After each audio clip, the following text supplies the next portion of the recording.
Welcome to the Living a Nordic Life podcast, where we explore a simpler, cosier and more intentional life the Nordic way. I'm Fiona McKenna, your Nordic living guide and founder of Living a Nordic Life, where I share all things Nordic living and show you that a Nordic life is the way to bring intentional calm and healthy habits into your own life, wherever you are in the world. Are you looking for ways to bring simplicity, coziness and calm into your life? Well, let me show you how. Visit the Living a Nordic Life website to explore how I can help you on your journey to simple, healthy and happy calm, the Nordic way. You can subscribe to the podcast right here. And if you want regular inspirational emails sent with love from Norway and straight to your inbox, don't forget to subscribe to the Living a Nordic Life newsletters. And so now let's dive into our episode. If you listen to this regularly, or you read my blog, or you follow me on Facebook, then you will know that I talk a lot about chickens because I love chickens and we keep them, and I have had chickens for a lot of years. And they are a really big part of my life in terms of making things sustainable, because you get eggs from them, obviously. And there's just something about them that makes life on a kind of micro farm feel an awful lot more cosy. And even in your garden, if you can have them contained. But it occurred to me that I've done a lot of articles, and I talk a lot about the positive sides of keeping chickens and why you should have chickens. But I had an email from a lady asking me if I had any reasons not to keep chickens, because she'd read all the reasons that I had to keep them, and she wondered what the downsides were and if it was something that she might want to do. And it occurred to me then that perhaps I should do a podcast episode about it and tell you why you shouldn't keep hens, because there are quite a few, I have to say. If you can get past this, then I promise you, you're going to have hens. But before I start, let me warn you, if you're eating or you don't like talking about unsavoury things or listening to unsavoury things, this might not be the episode for you, so you might want to skip it. Because not everything talking about animal husbandry and keeping livestock is fluffy lambkins skipping through fields, I can promise you. So, what are the reasons not to keep hens, or my reasons not to keep hens? If somebody had said to me some years ago when I first started keeping them, we'd read a lot of books, I have to say, and my favourite book about hen keeping is the River Cottage Handbook about hens. It's brilliant. It's packed full of really good information. But I hadn't done an awful lot of research, I have to say, and we went out and bought all this equipment that we subsequently realised we did not need. But since then I've discovered that actually the single most important piece of equipment that a hen keeper can have is a scraper, which sounds odd. Just one of those kind of smallish wallpaper scrapers. Because hens get poop everywhere, on things you would never imagine they would get poop on. And that to me is probably the biggest drawback of having them. It's all over the place. On the ceiling of the coop, on the walls, on the windows. I don't know how they do it. It's absolutely incredible. Everything can be clean and then poop everywhere. And when we built our coop, we wanted something that was a bit different. We didn't want to just go and buy one. And we knew that we would have to insulate it because it gets very cold here. It can get down to about minus 30 degrees centigrade. And although hens are incredibly good at generating heat, their body heat is higher than a human. And you only need a few hens in a coop and you don't need any kind of heating at all. And actually, to be honest, it's better for them if they are not in a heated coop, because otherwise the temperature change as they go in and out can be too much, because they're going to want to spend time outside every day and you want to let them out. I mean, mine actually love it when it's about minus 25 degrees centigrade. It's really cold and their little feet are fine. No problem at all. But when we built our coop, we had this idea of this lovely white coop, and I've shown some pictures on my blog actually if you want to go and have a look. I shown how we went about it. But I'd seen a couple of pictures on Pinterest and I showed them to Andre, and he said it was the craziest idea I'd ever had, which is usually what he says about any idea I have. And then the following day he starts actually doing it. But he did some architect's drawings of the coop and started building it. And it's very kind of Norwegian. It's wooden panels. And inside we decided we would put some almost like marine ply on the walls and then panels on the ceiling. And I'll explain to you later why that was a bad idea. But I painted everything white and it looked lovely for about 24 hours. Hens go in, poo all over the place. And now even when I clean it, I have to take a picture after I've cleaned it just to remind myself what it looks like, because there'll be poo up the walls and everywhere. And that is where the scraper comes in, because there's poo all over the place. But if you're a gardener, actually that's brilliant, because chicken poo is the most incredible fertiliser. You do need to compost it, and it does take a while. It takes about a year to compost because it's got an awful lot of ammonia in it when it's completely fresh. But the good thing about chicken poo is that although it's very smelly when it's wet, when it's dry, it's got absolutely no smell at all. It's brilliant. And it's absolutely fantastic for the garden, especially if you're growing tomatoes. You have amazing tomatoes if you have chickens. So if you do decide to keep chickens, you need to start a compost heap as well, because you're going to need that. There's going to be quite a lot of poop. But that's another reason as well not to put fancy things in the chicken coop. I never did this because I didn't like the idea of having to clean things. But when we were looking around and deciding what we were going to put in the coop, I saw an awful lot of pictures on Instagram and Pinterest of people with chandeliers in their chicken coop, mirrors, photos of things, pictures. It was like the inside of some kind of mini palace. And at the time I thought, oh, that looks really cute. I love that idea. But now knowing where they get poo, in about a week, all of that stuff would be covered, because they don't care. I mean, they would probably come up and peck at the mirror, but they'd manage to get poo on that as well, and they would definitely get it on the chandelier. So if you're thinking of building a coop, don't put those things in yet until you know what sort of hens you've got. Building the coop actually was really fun. And like I said, one of the drawbacks of it, perhaps, that we would not do again, these are things that we learnt, that we would not do again, is put wood panelling. It was like tongue and groove on the ceiling. And we did it because we had it. And we thought, we've got it lying around. We'd used it somewhere else, but we hadn't used everything. So we thought we'll just use that. It'll be fine.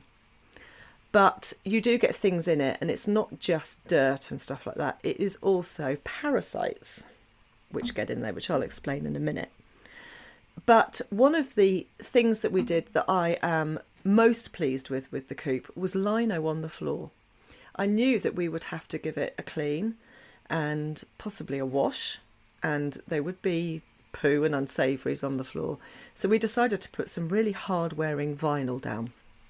And it's just like the liner that you would put on maybe your kitchen floor or, a bathroom, for example. And we cut it to size and it's stuck down, and then we sealed the edges with silicone. So it's really easy to get a very good clean. So when you clean your chickens out, which you need to do, you can't just leave it, you can give it a wash and it's all cleaned up and it's really nice. Because if you know anything about keeping any kind of animal, you will know that animal husbandry, the keeping of them and where they live and the things that they eat, is really important. In fact, the most important, because if they're living in a clean environment, they're going to be healthier. If you leave them living in dirt and filth and don't clean them out because you can't be bothered, then they're going to get sick really quickly. If it's clean and nice and dry, that's another important aspect of it, then they're much more likely to be healthy and to live longer.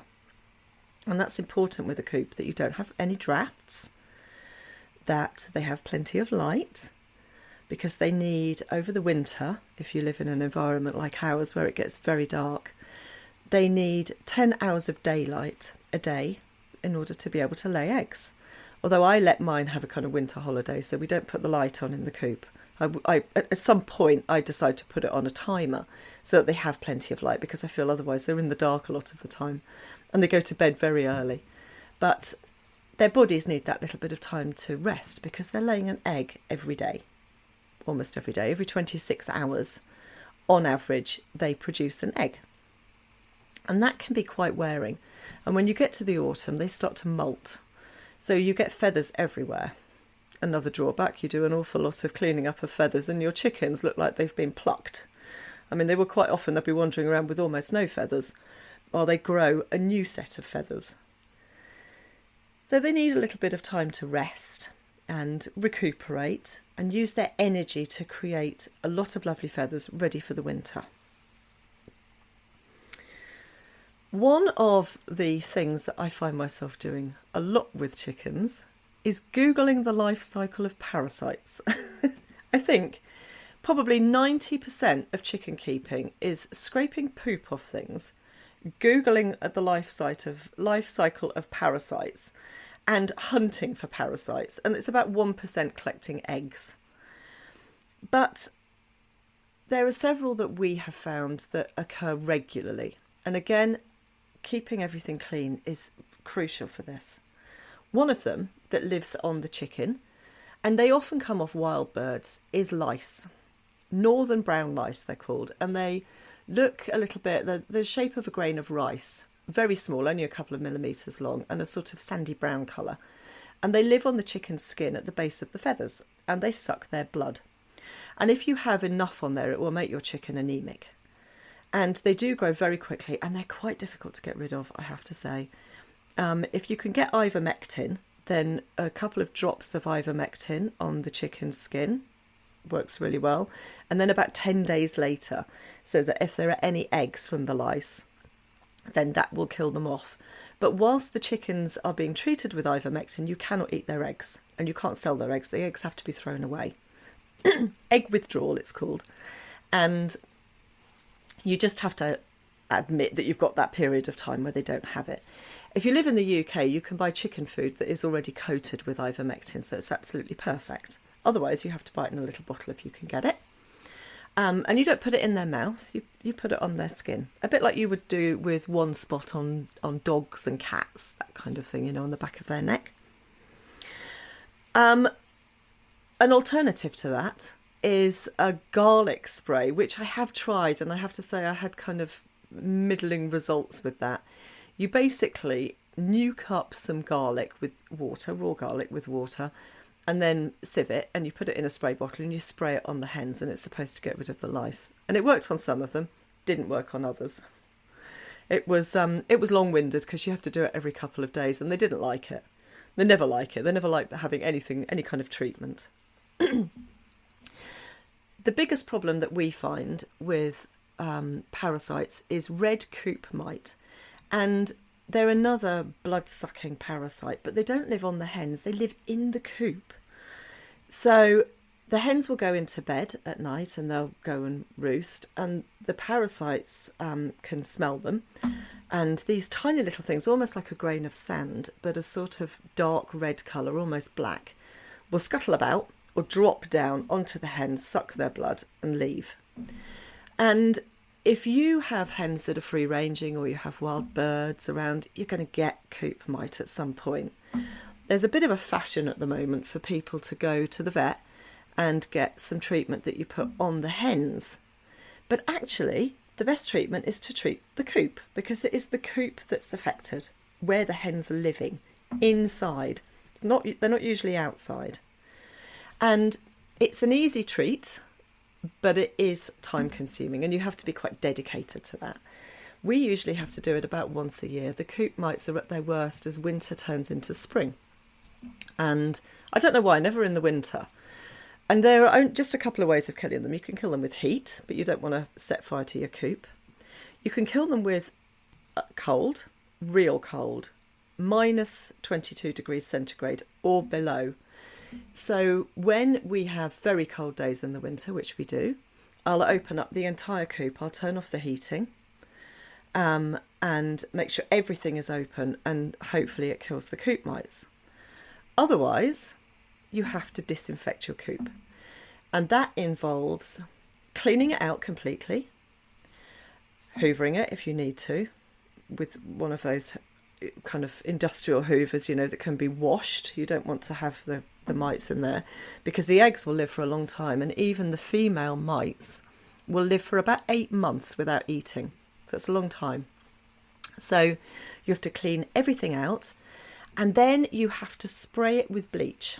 And I use a spray cleaner with a diluted bleach solution. Don't use neat bleach. And you have to get it into all the cracks and the crevices and even screw holes they will live in, knots.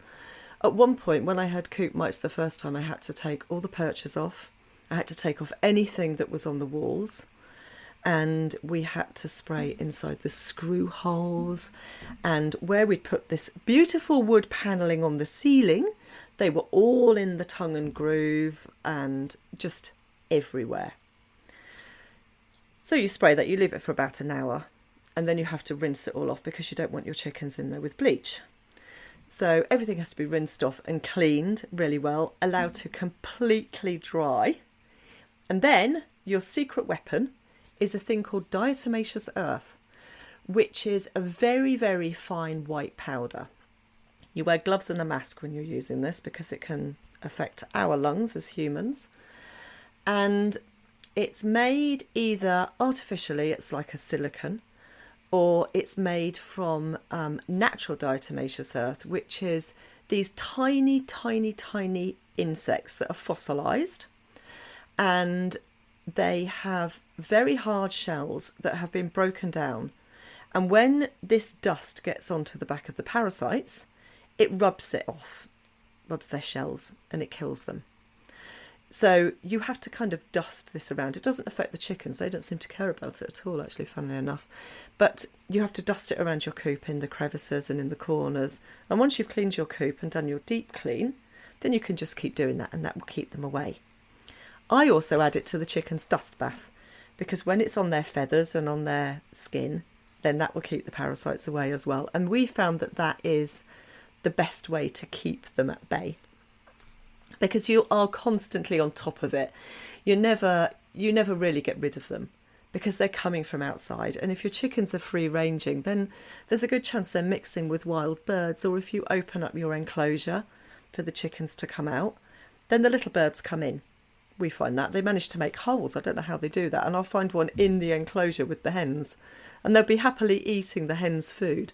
But you can't keep them away. You know, you have to have it very sanitised in order to be able to do that. And I don't think the hens would like it. You want them to have a happy life, don't you? So, red coop mite, that's one thing to put you off. Luckily, none of these things actually transfer to humans. I've had the odd bite when we had a very bad infestation of coop mite, when I think it was probably the first year or 18 months that we had hens. I had some of them bite me, I have to say, but they don't live on you, and they won't live in your house either. You don't need to worry. It's a good idea after you've done this deep clean to go and take a shower and change your clothes. I wouldn't come inside and start cooking. Another really unsavoury parasite which might put you off is roundworm.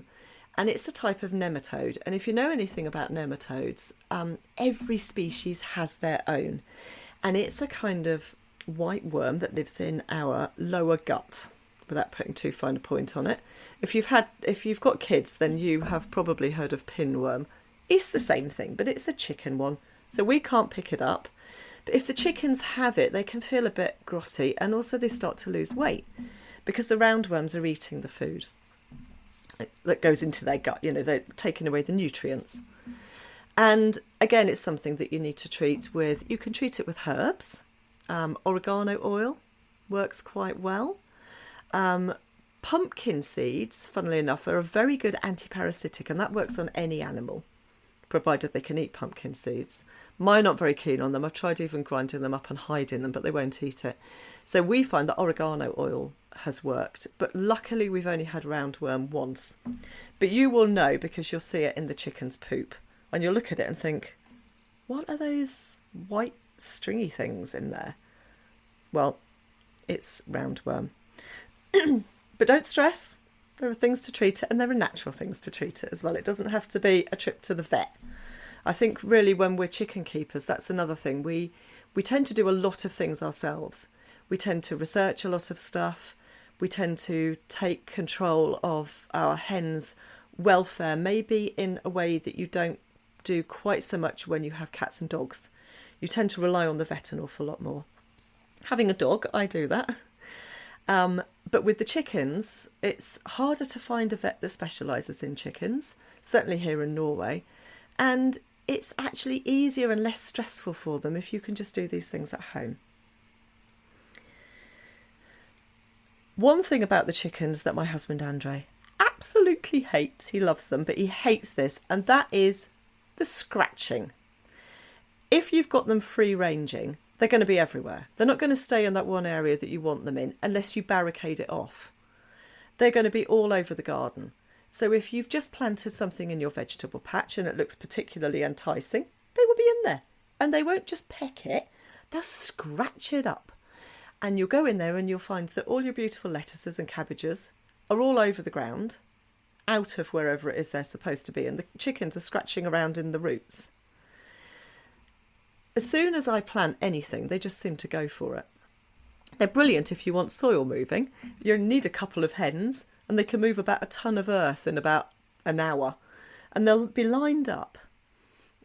You can't make them line up, obviously. They just seem to do it themselves. And one will scratch it through her legs and behind her. And then the next one will scratch it through her legs and behind her. And you have this kind of production line of chickens scratching soil. And you'll have a big hole at one end and a pile of soil at the other. They're a nightmare. And if you've got beautiful gardens, you probably don't want them out. They do destroy your grass, I have to say, because they're always around looking for things. You know, they want to look for worms and insects, and it is lovely to have them out, especially if you're sitting outside, because they will come and they'll want to be with you and they want to talk to you. But, yeah, it is something really to consider about if you're going to have them free ranging. Maybe give them a free ranging area, have a chicken's garden and your pretty garden, because otherwise they're going to be all over the place. And again, you have the poop issue. They don't care where they do it. They'll come and do it on your front step. They'll do it on your windowsill. They do it on a chair. They're not bothered. They're just going to do it wherever they happen to feel like doing it. Something else to consider if you live in maybe an urban area or a semi-urban area and not somewhere that's quite as rural as I live is the noise. And a lot of people think that if they get chickens, then if they only have hens, females, then there won't be any noise. If they don't get a cockerel, they don't need a cockerel, they're not going to get a cockerel, and the cockerel is the one that makes all the noise and the hens are quiet. Well, let me tell you, the hens are not quiet. The hens actually are noisier than the cockerel. Every time they lay an egg, they like to announce it. And we have quite a few who like to tell everybody about an hour before they're laying the egg that they're going to be laying it. And sometimes you will have everybody, every hen, making a noise because somebody's laid an egg. We used to have one hen who stopped laying, I have to say. She was retired at the time, but she appointed herself the kind of flock egg announcer.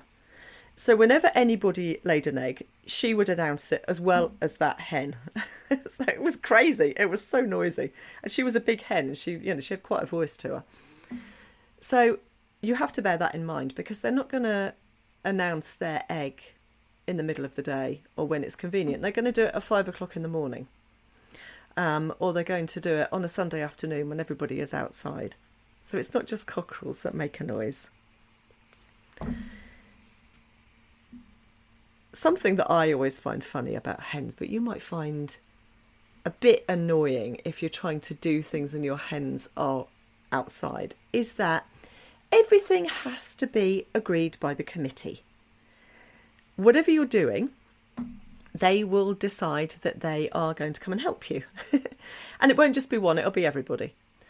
And you might be gardening or you might be putting something together, but there will be a committee of hens around you asking you what you're doing because they have this funny vocalization. If they don't know what something is or they want to know what you're doing, they have this certain way of clucking at you. It sounds, gosh, it makes me sound completely nutty, doesn't it, this? But they do. They have a way of asking you what you're doing and they want to know what it is. They're very nosy. So anything that you're doing, you have to bear in mind that you will probably have all your hens around you watching you or trying to help.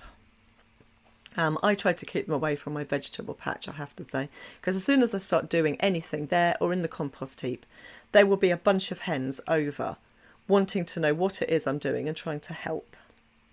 Death by committee, we call it, because they just won't leave you alone. They have to follow you everywhere, asking, what's going on? Are you cleaning the coop?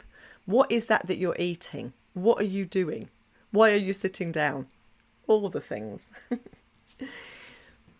And then the last thing to take into consideration if you start keeping hens is chicken maths. I know a lot of people talk about this, that you never start with one. You always start with several chickens. You wouldn't want to have one chicken anyway. But it escalates. Oh, those ones aren't laying eggs. So really, I might have 10 hens, but I've only got 5 that are laying eggs at the moment. So I've really only got 5. So I have to get some more. And unfortunately, we're guilty of this. When we started off with 3 and we now have 15 and we have 4 chicks.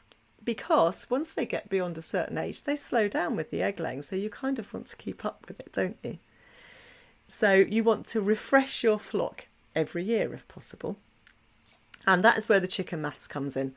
That you just keep adding to it. I don't know what it is about it. It's compulsive. There's some kind of addiction to it. But all of this, all of these downsides, you're not going to have to deal with all of these problems every day, apart from the poop. But if you're a gardener, you'll be grateful of that. But you're not going to have to deal with these problems every day.